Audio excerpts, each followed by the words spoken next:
ओम श्री विष्णुवे नमः। नमस्कार दोस्तों, आप सभी का स्वागत है हमारे यूट्यूब चैनल पावरफुल हिंदू धर्म में। अब तक हमने आषाढ़ महात्म्य में कथा अध्याय 1 से लेकर कथा अध्याय 15 का रसपान किया है।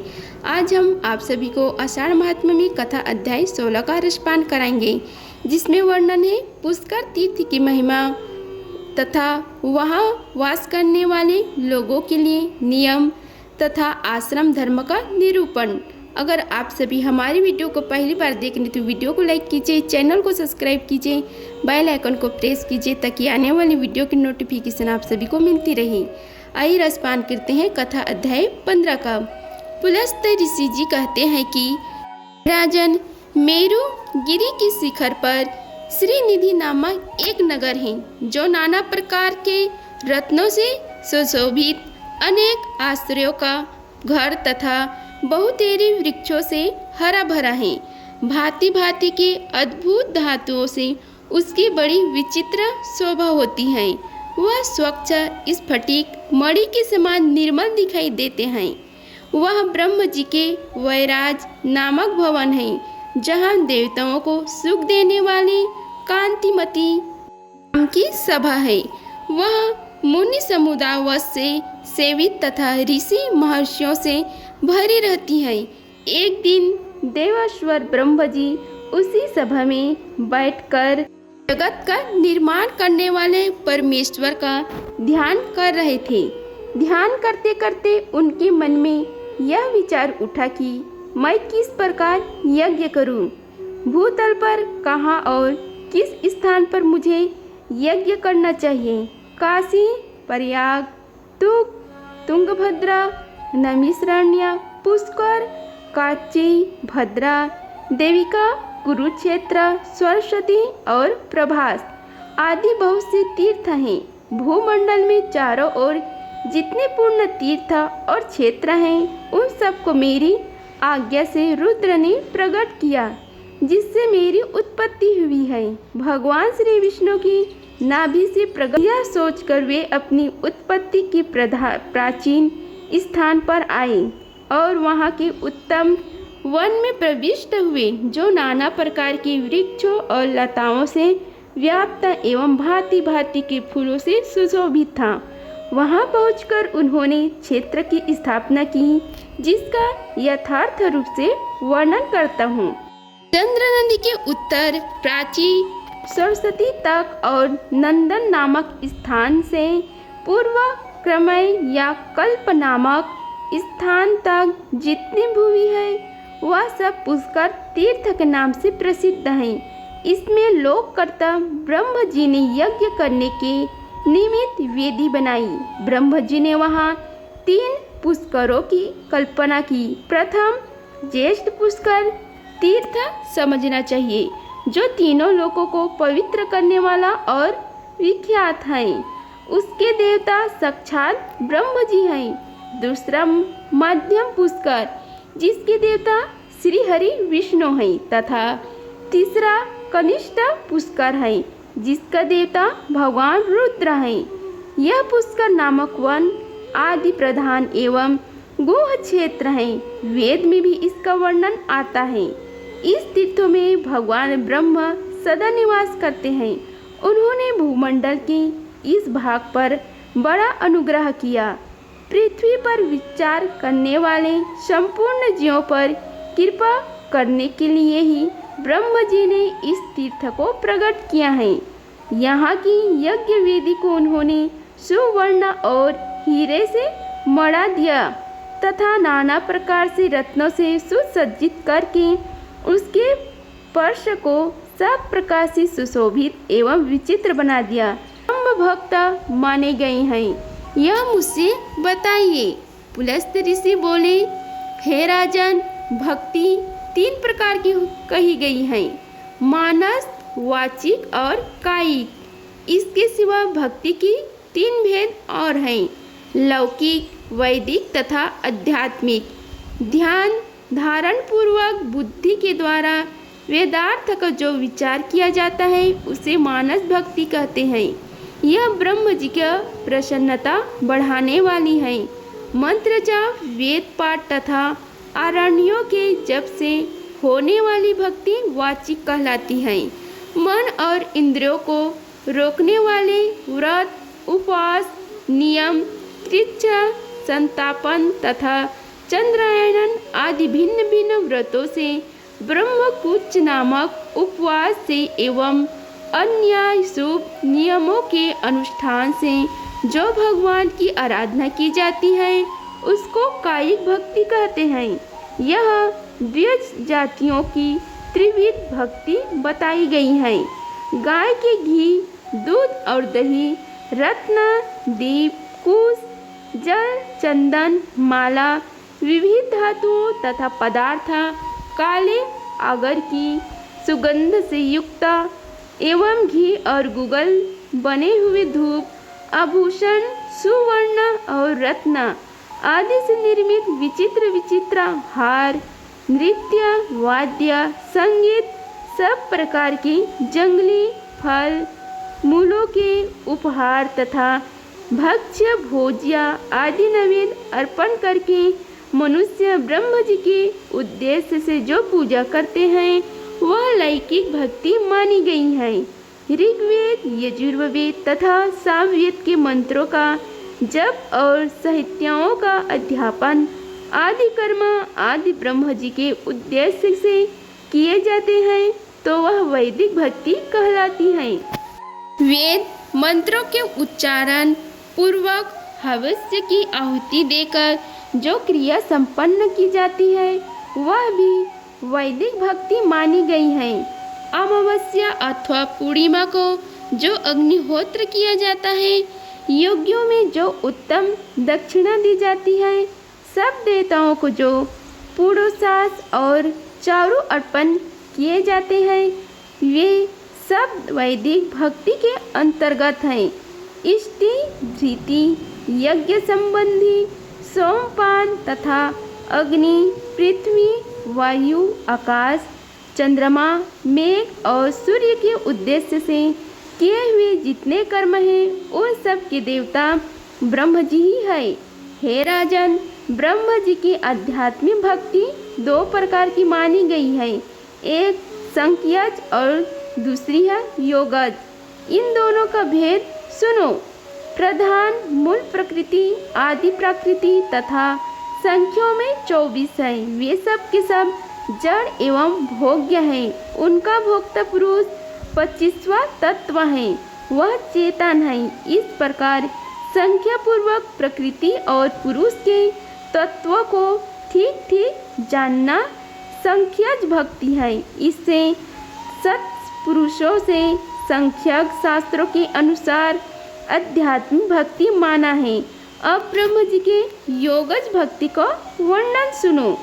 प्रतिदिन प्राणायाम पूर्वक ध्यान लगाएं, इंद्रियों को संयम करें और समस्त इंद्रियों को विषयों की ओर से खींचकर हृदय में धारण करके प्रजानाथ ब्रह्म जी का इस प्रकार ध्यान करें कि हृदय के भीतर कमल है, उसकी कर्णिकाएं पर ब्रह्म जी विराजमान है। वे रक्त वस्त्र धारण किए हुए, उनके नेत्र सुंदर हैं, सब और उनके मुख प्रकाशित हो रहे हैं। ब्रह्मसूत्र यज्ञोपवीत कमर के ऊपर तक लटका हुआ है। उनके शरीर का वर्ण लाल है, 4 भुजाएं शोभा पा रही हैं तथा हाथों में वरद और अभय की मुद्राएं हैं। इस प्रकार के ध्यान की स्थिरता योगजन्य मानस सिद्धि है। यही ब्रह्म जी के प्रति होने वाली पराभक्ति मानी गई है। जो भगवान ब्रह्म जी में ऐसी भक्ति रखता है वह ब्रह्म भक्त कहलाता है।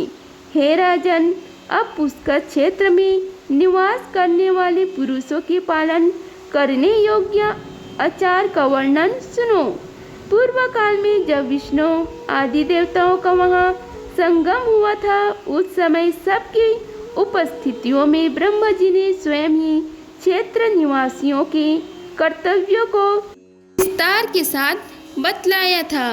पुष्कर क्षेत्र में निवास करने वाले लोगों को उचित है कि वे ममता और अहंकारों को पास न आने दे, असक्ति और संग्रह की वृत्ति का परित्याग करें। बंधु बंधाओं के प्रति भी उनके मन में आसक्ति नहीं रहनी चाहिए। वे ढेले, पत्थर और सुवर्ण को समान समझें।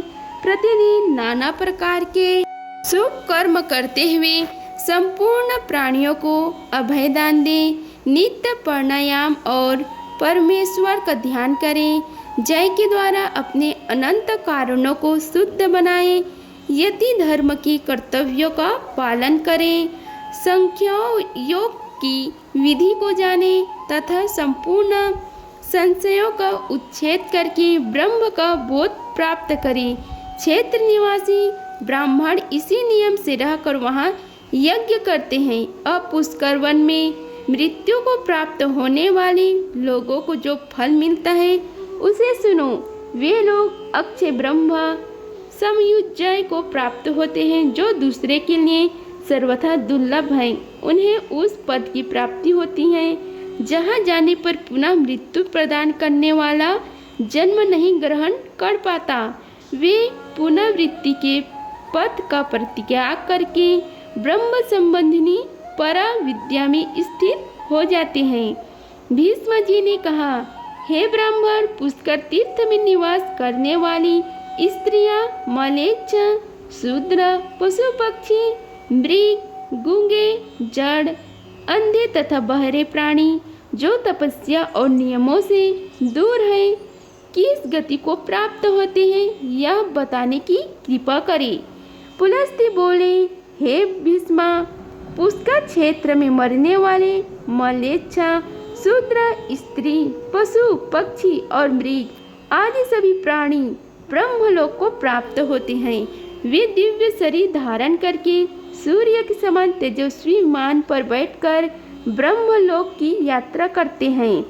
तीर्थ योगियों में पड़े हुए पशु पक्षी, कीड़े मकोड़े, चींटियां, थलचर, जलचर, स्वदाज, अंडाज, उद्बीज और जरायुज आदि प्राणी आदि पुष्कर वनों में प्राण त्याग करते हैं तो सूर्य के समान कांतिमान विमान पर बैठकर ब्रह्मलोक को जाते हैं। ऐसे समुद्र के समान दूसरा कोई जलाशय नहीं है, वैसे ही पुष्कर के समान दूसरा कोई तीर्थ नहीं है। अब मैं तुम्हें अन्य देवताओं का परिचय देता हूँ जो इस पुष्कर क्षेत्र में सदा विद्यमान रहते हैं।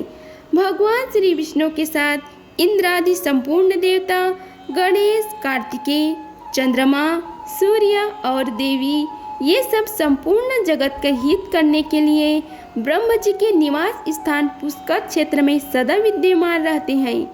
इस तीर्थ में निवास करने वाले लोग युग में 12 वर्ष तक, त्रेता में 1 वर्ष तक तथा द्वापर में 1 मास तक तीर्थ सेवन करने से जिस पलक को पाते हैं वे कलयुग में 1 दिन रात की तीर्थ सेवन से ही प्राप्त कर लेते हैं। यह बात देवादिदेव ब्रह्म जी ने पूर्व काल में मुझसे स्वयं ही कही थी। पुष्कर से बढ़कर इस पृथ्वी पर दूसरा कोई क्षेत्र नहीं, इसलिए पूरा प्रयत्न करके मनुष्य को इस पुष्कर वन का सेवन करना चाहिए। ब्रह्मचारी, गृहस्थ, वनप्रस्थ और सन्यासी ये सब लोग अपने अपने शास्त्रोक्त धर्म का पालन करते हुए इस क्षेत्र में परम गति को प्राप्त करते हैं। धर्म और अर्थ के तत्व को जानने वाले पुरुष को चाहिए कि वह अपनी आयु के 1/4 भाग तक दूसरे की निंदा से बचकर ब्रह्म जी का पालन करते हुए गुरु अथवा गुरुपुत्र के समीप निवास करे तथा गुरु की सेवा से जो समय बचे उसमें अध्ययन करे। श्रद्धा और आदर पूर्वक गुरु का आश्रय ले। गुरु के घर में रहते समय गुरु के सोने के पश्चात शयन करें और उनके उठने से पहले उठ जाएं। शिष्य के करने योग्य जो कुछ सेवा आदि कार्य हो वह सब पूरा करके ही शिष्य को गुरु के पास खड़ा होना चाहिए। वह सदा गुरु का कीकर होकर सब प्रकार की सेवा करे, सब कार्यों में कुशल हो, पवित्र, कार्यदक्ष और गुणवान बने। गुरु को प्रिय लगने वाला उत्तर दे। इंद्रियों को जीतकर शांत भाव से गुरु की ओर देखें। गुरु की भोजन करने से पहले भोजन और जलपान करने से पहले जलपान न करें। गुरु खड़े हो तो स्वयं भी बैठे नहीं, उनके सोए बिना शयन भी न करें।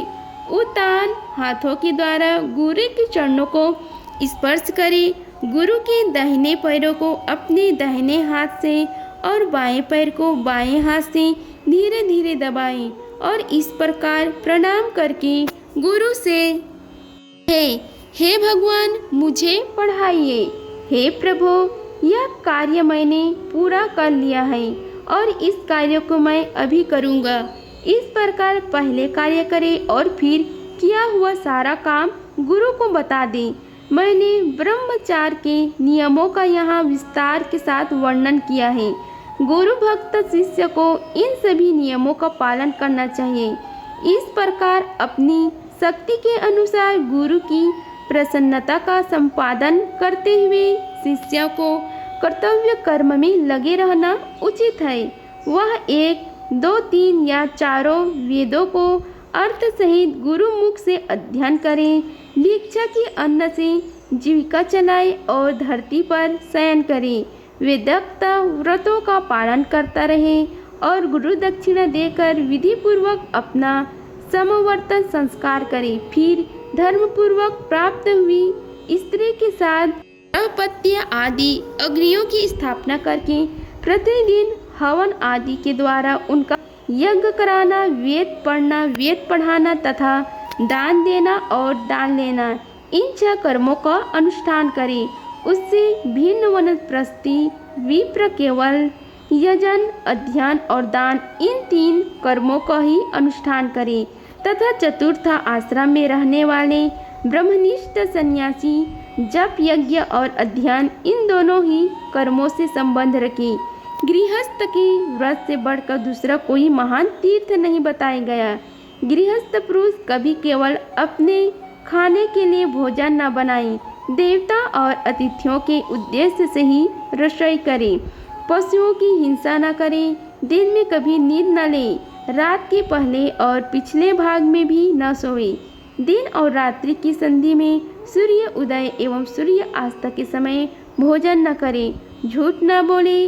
गृहस्थ के घर में कभी ऐसा नहीं होना चाहिए कि कोई ब्राह्मण अतिथि आकर भूखा रह जाए और उनका यथावत सत्कार न हो। अतिथियों को भोजन कराने से देवता और पिता संतुष्ट होते हैं। अतः गृहस्थ पुरुष सदा ही अतिथियों का सत्कार करें। जो वेद विद्या और व्रत में निष्णात क्षत्रियों, वेदों के परगामी, अपने कर्म से जीविका को चलाने वाले जितेंद्र, क्रियावान और तपस्वी हैं, उन्हें श्रेष्ठ पुरुषों के सत्कार के लिए हव्य और काव्य का विधान किया गया है। जो नश्वर पदार्थों के प्रति आसक्त है, अपने कर्म से भ्रष्ट हो गया है, अग्निहोत्र छोड़ चुका है, गुरु की झूठी निंदा करता है और असत्य भाषा में आग्रह रखता है, वह देवताओं और पितरों के अर्पण करने योग्य अन्न की पाने का अधिकारी नहीं। गृहस्थ की संपत्ति में सभी प्राणियों का भाग होता है। जो भोजन नहीं बनाते उन्हें भी गृहस्थ पुरुष अन्न दे। वह प्रतिदिन विधस और अमृत भोजन करे। यज्ञ से देवताओं और पितर आदि को अर्पण करने से बचा हुआ अन्न हविष्य के समान एवं अमृत माना गया है तथा जो कुटुंब के सभी मनुष्यों के भोजन कर लेने के पश्चात उनसे बचा हुआ अन्न ग्रहण करता है उसे विषघाती घस अन्न भोजन करने वाला कहा गया है। गृहस्थ पुरुष को केवल अपनी ही स्त्री से अनुराग रखना चाहिए। वह मन को अपने वश में रखे, किसी के गुणों में दोष न देखे और अपनी संपूर्ण इंद्रियों को कार्य में रखे। ऋत्विक, पुरोहित, आचार्य, मामा, अतिथि, शरणागत, वृद्ध, बालक, रोगी, वैद्य, कुटुंबी, संबंधी, बंधु, माता पिता, दामाद, भाई, पुत्र, स्त्री, बेटी तथा दास दासियों के साथ नहीं करना चाहिए। जो इनसे विवाद नहीं करता वह सब प्रकार के पापों से मुक्त हो जाता है। जो अनुकूल वर्ताप के द्वारा इन्हें अपने वशों में कर लेता है यह संपूर्ण लोगों पर विजय पा जाता है, इससे तनिक भी संदेह नहीं। आचार्य ब्रह्मलोक का स्वामी है, पिता प्रजापति लोक का प्रभु है, अतिथि संपूर्ण लोगों का ईश्वर, ऋत्विक वेदों का अधिष्ठान और प्रभु होता है। दबान अप्सराओं के लोक का अधिपति है। कुटुंबी विश्व देव संबंधी लोकों की अधिष्ठाता है। संबंधी और बंधु दिशाओं की तथा माता और मामा भूलोक के स्वामी है। वृद्ध बालक और रोगी मनुष्य आकाश के प्रभु है। पुरोहित ऋषियों के लोक के और शरणागत सभ्य लोगों की अधिपति है। वैद्य अश्विन कुमारों के लोक का तथा भाई वसु लोक का स्वामी है। पत्नी वायु लोक की ईश्वरी तथा कन्या अप्सराओं के घर की स्वामिनी है। बड़ा भाई पिता के समान होता है। पत्नी और पुत्र अपने ही शरीर है। दास वर्ग परछाइयों के समान है तथा कन्या अत्यंत दीन दया की योग्य मानी गई है। इसलिए उपयुक्त व्यक्ति कोई अपमानजनक बात भी कह दे तो उसे चुपचाप सह लेना चाहिए। कभी क्रोध या दुख नहीं करना चाहिए। गृहस्थ धर्मपरायण विद्वान पुरुष को एक ही साथ बहुत से काम नहीं आरंभ करने चाहिए। धर्म यज्ञ को उचित है कि वह किसी एक ही काम में लगाकर उसे पूरा करें। गृहस्थ ब्राह्मण की 3 जीविकाएं में उत्तरोत्तर श्रेष्ठ एवं कल्याणकारक। पहली है कुंभधान्य वृत्ति, जिसमें एक घड़ी से अधिक धन्य का संग्रह न करके जीवन निर्वाह किया जाता है। दूसरी उच्चशील वृत्ति है, जिसमें खेती कट जाने पर खेतों में गिरी हुई अनाज की बालें चुनकर लाई जाती हैं और उन्हीं से जीवन निर्वाह किया जाता है। तीसरी है कपोती वृत्ति, जिसमें खलिहान और बाजार से अन्न की बिखरे हुए दाने चुनकर लाई जाती हैं तथा उन्हीं से जीविका का चलाई जाती है। जहाँ इन तीनों वृत्तियों में से जीविका चलाने वाली पूजनीय ब्राह्मण निवास करते हैं, उसी राष्ट्र की वृद्धि होती है। जो ब्राह्मण गृहस्थ की इन 3 वृत्तियों से जीवन निर्वाह करता है और मन में कष्ट का अनुभव नहीं करता, वह 10 पीढ़ियों तक पूर्वजों को तथा आगे होने वाले संतानों की भी 10 पीढ़ियों को पवित्र कर देता है। अब तीसरे आश्रम है वानप्रस्थ आश्रम का वर्णन करता हूँ, सुनो।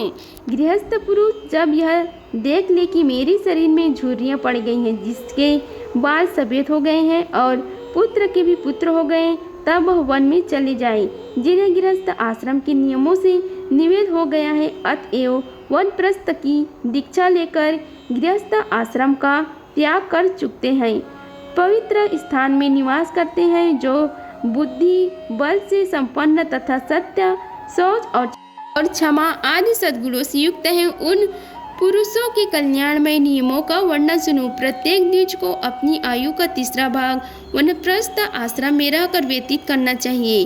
वानप्रस्थ आश्रम में भी वह उन्हीं आज्ञाओं का सेवन करे जिनका गृहस्थ आश्रम में सेवन करता था।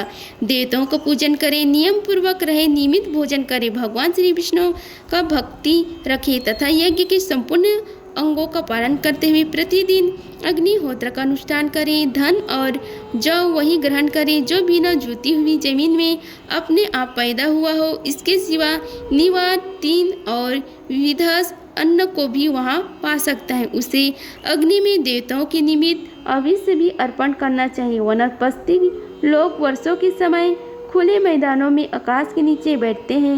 हेमंत ऋतु में जल का आश्रय लेते हैं और ग्रीष्म में पश्चाग्नि सेवन रूप तपस्या करते हैं।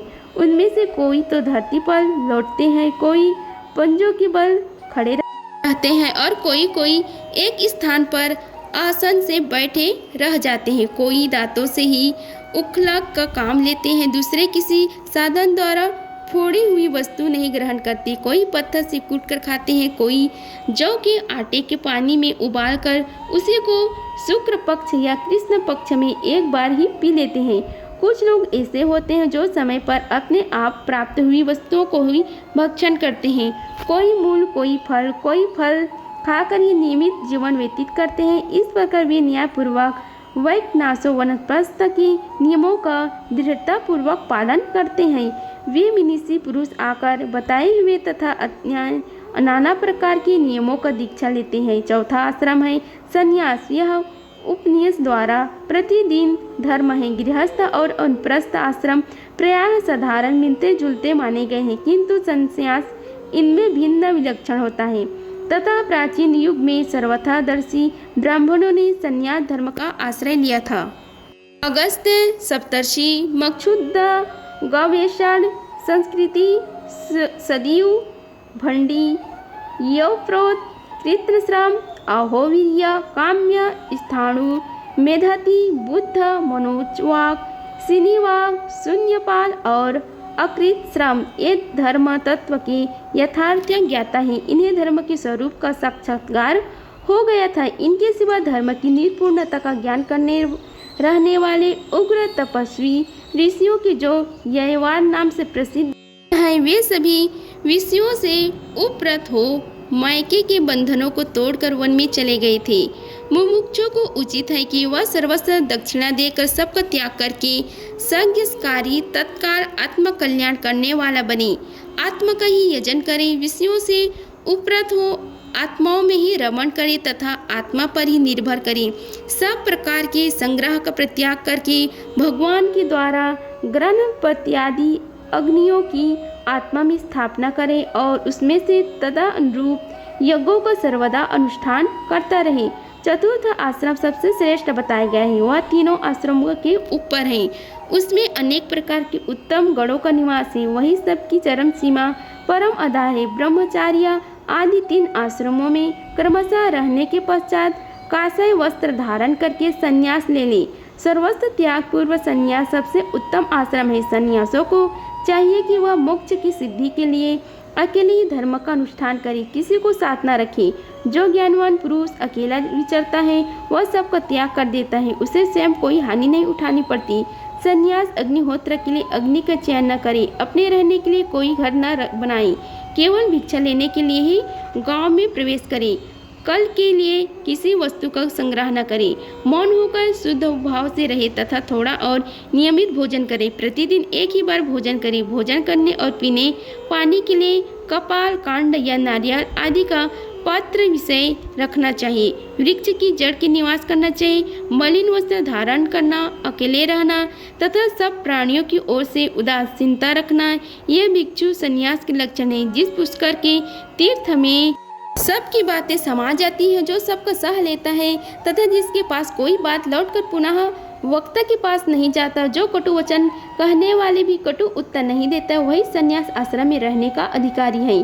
कभी किसी का भी निंदा न करे तो करे और न सुने। विशेषतः ब्राह्मणों की निंदा तो किसी तरह न करे। ब्राह्मण का जो शुभ कर्म हो उसी की सदा चर्चा करनी चाहिए। जो उसके लिए निंदा की बात हो उसके विषय में मौन रहना चाहिए। यही आत्मशुद्धि का दावा है। जो किसी भी वस्तु में अपना शरीर ढक लेता है, जो कुछ मिल जाए उसी को खाकर भूख मिटा लेता है तथा जहाँ कहीं भी सो रहता है उसे देवता ब्राह्मण समझते हैं। जो जन समुदाय सौंप समझकर स्नेह संबंधों को नरक जानकर तथा स्त्रियों को मुर्दा समझकर उन सबको डरता रहता है, उसे देव लोग ब्राह्मण कहते हैं। जिसका चित्त राग द्वेष आदि के वशीभूत नहीं होता, जो इंद्रियों के वश में रखता है तथा जिसकी बुद्धि भी दुष्टित नहीं होती, वह मनुष्य सब पापों से मुक्त हो जाता है।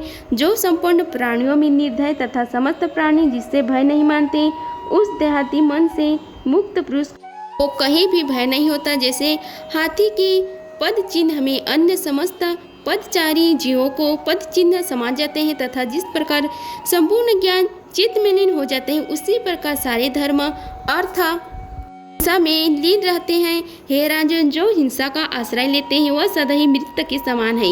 इस प्रकार जो सबके प्रति समान भाव रखता है, भली भांति धैर्य धारण किए रहता है, इंद्रियों को अपने वश में रखता है तथा संपूर्ण भूतों को ऋण देता है, वह ज्ञानी पुरुष उत्तम गतियों को प्राप्त होता है। जिसका अंतःकरण उत्तम ज्ञान से परितृप्त है तथा जिसमें ममता का सर्वथा अभाव है, उस मनीषी पुरुष की मृत्यु नहीं होती, वह अमृतत्व को प्राप्त हो जाता है। ज्ञानी मुनि सब प्रकार की आसक्तियों से मुक्त होकर आकाश की भांति स्थित होता है। जो सबके विष्णु की भावना करने वाला और शांत होता है, उसे ही देवता लोग ब्राह्मण मानते हैं। जिसका जीवन धर्म के लिए, धर्म आत्म संतोष के लिए तथा दिन रात पुण्य के लिए है, उसे लोग ब्राह्मण समझते हैं। जिसके मन में कोई कामना नहीं होती, जो कर्मों के आरंभ का कोई संकल्प नहीं करता तथा नमस्कार और स्तुति से दूर रहता है, जिसने योग के द्वारा कर्मों को छिन्न कर दिया है, उसे देवता लोग ब्राह्मण मानते हैं। संपूर्ण प्राणियों को अभय की दक्षिणा देना संसार में समस्त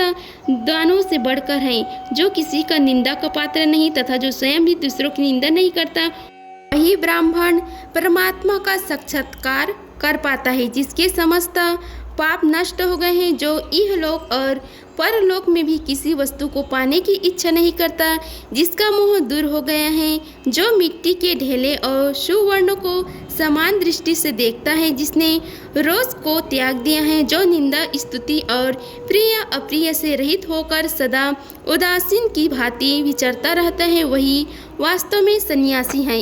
अगर आप सभी को हमारी वीडियो पसंद आई होगी तो वीडियो को लाइक कीजिए, चैनल को सब्सक्राइब कीजिए और कमेंट बॉक्स में ओम नमो भगवते वासुदेवाय लिखिए। धन्यवाद। मिलते हैं अगले वीडियो में, तब तक के लिए जय श्री राधे कृष्णा।